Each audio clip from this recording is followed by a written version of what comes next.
والله يحكموني الناس يقولوا لي مراد طهاري واش يجيك، مراد طهاري واش يجيك.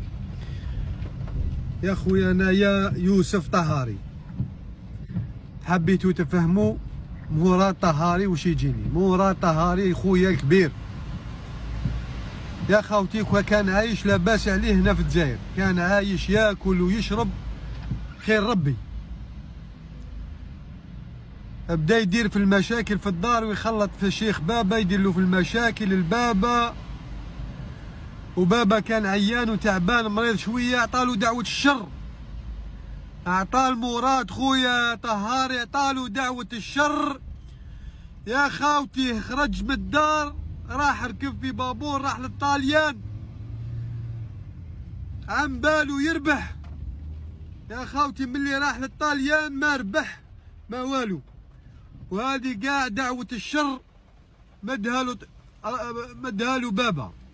يا مراد قلت لك ما تخلطش في بابا، يا مراد دعوة الشر يتبع فيك والله ما تربح. وهو ذوك عم يتبون ذوك، ومين راح تهرب العم يتبون ذرك. يا مراد الله يهديك، يا مراد الله يهديك.